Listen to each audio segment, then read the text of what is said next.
excited to be here again today. I'm Kayode Aderemi, and this is Law Tips with Kayode Aderemi. Remember to always like, subscribe to, and share our videos. Thank you very much. Yes, today we shall be looking at an interesting topic. It talks about defenses to criminal prosecution. So, are you being prosecuted for a crime or an offense, or you know someone that is being prosecuted or about to be prosecuted for a crime or an offense? Then listen attentively. You may have one or two things to glean from today's discussion that may be of great help to you. So let's look at generally the things seen as defenses, or that could be used as defenses for criminal prosecution in Nigeria. I've told us that a crime is something that a law says it is a crime. So where a law says that something is a crime, then such thing would be a crime. The first defense that we shall be looking at today is what is called mistake of fact. Now, listen attentively. There's a difference between mistake of law or ignorance of law and mistake of fact or ignorance of fact. This is the difference. Generally speaking, by virtue of section 22 of the criminal code law applicable in certain parts of Nigeria, ignorance of law is not an excuse, generally speaking. Now, this is of fact. I will give you an example. There was a time I gave my car mechanic my car key to go and fix my car. It broke down somewhere. So by the time he got there, unfortunately for him, there was another car of the same model parked right in front of mine. So he just assumed that the one in front was mine. So he was trying to force open the car door. Now that was someone else's car, but he honestly believed that it was mine. So if he had been apprehended, so he had to call me up, and I said, no, that can't be mine.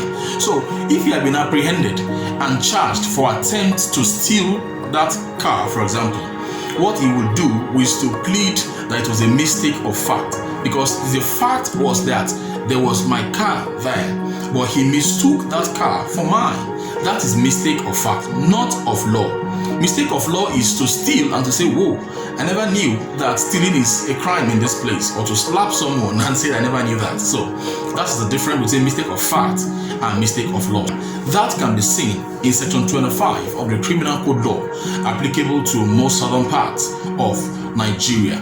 Alright, the second thing we're looking at is what is called extraordinary emergency.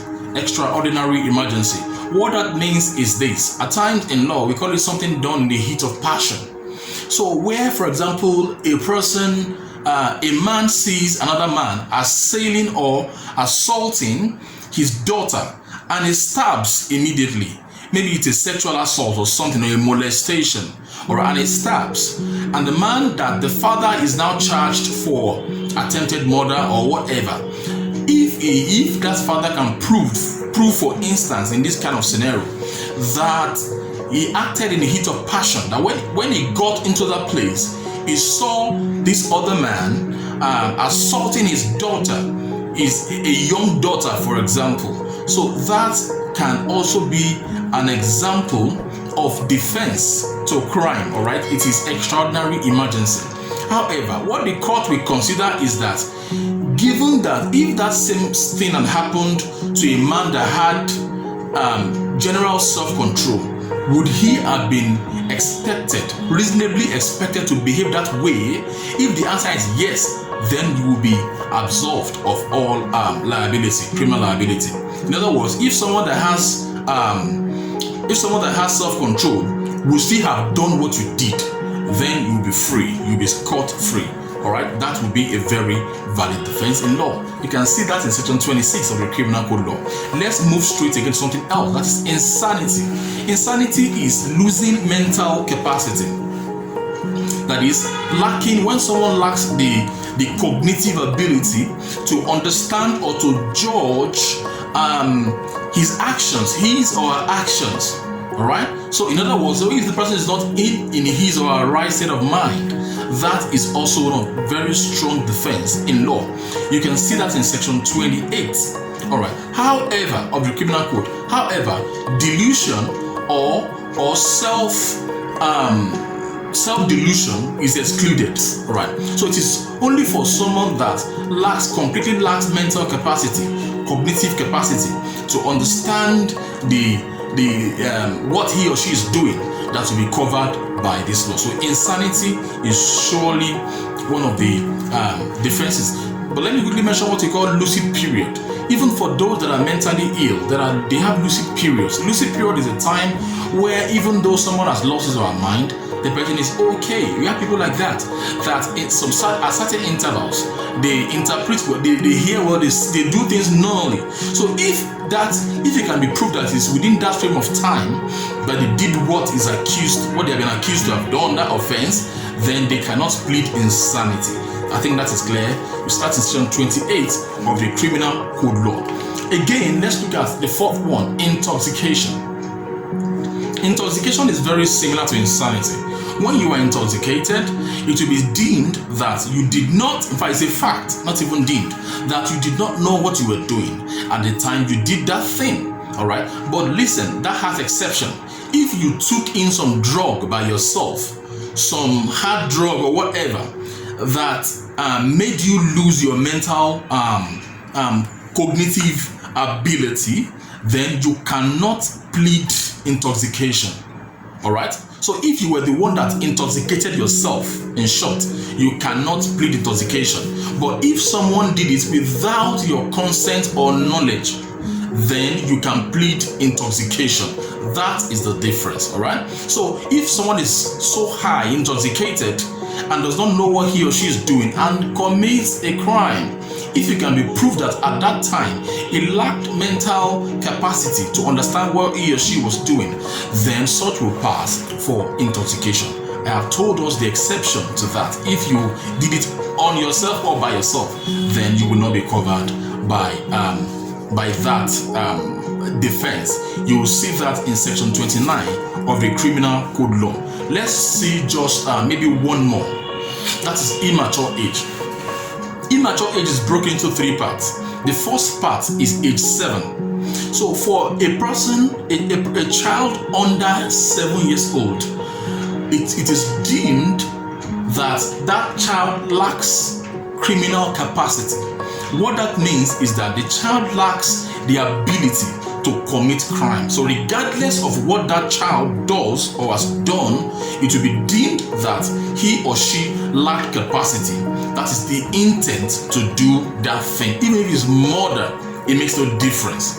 All right, that's the first step. That's under age 7. Let's move to age 12 now. For age 12, a boy under age 12, it will be deemed that boy lacks the capacity to commit sexual offenses, that's sexual intercourse.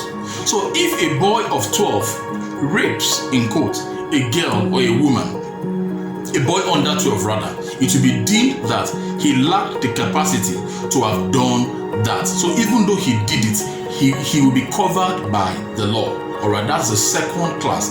The last class, all under the same section of the law, is still under age 12. Remember, the first one is under age 7. No offense was committed whatsoever, even if he did it. Second one is under age 12.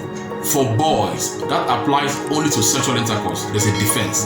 The third one is for whether boy or girl under 12 that commits other crimes that is not sexual related crime, maybe stealing, pilfering, assault, whatever, For other offenses, if it can be proved that boy or girl did not know what he or she was doing at the point of doing that thing, then it will be a solid defense. So all that the defense team has to focus on to show the court that boy or girl lacked cognitive ability, mental cognitive ability to understand that what he or she was doing was wrong. And the court in real life can put some preliminary questions to the boy or girl to ask him, is he going to stab someone? Is he going to steal? So from the answers that the child gives in court, the court can so much that by itself determine whether that boy or girl ought to have known that what he or she was doing was wrong or right. All this you see in section 30 of the Criminal Code Law, applicable in most southern parts of Nigeria. And finally, there is marriages. Marriages could also be a defense. Now, to this, there is no point discussing this all over again. You can just check through our videos. There is one of them titled "Marriages and Crime" or "Crimes and Marriages." All right. So listen through it all, because in that also there's a defense. If, for example, a husband, counsels a wife to do something, all right, for a Christian marriage, of course, that would be a defense. So let me not go over it again. It's very interesting. Just search through our videos and just look for "Crime and Marriages" or "Marriages and Crime," then listen to it. God bless you. Again, stay out of crime.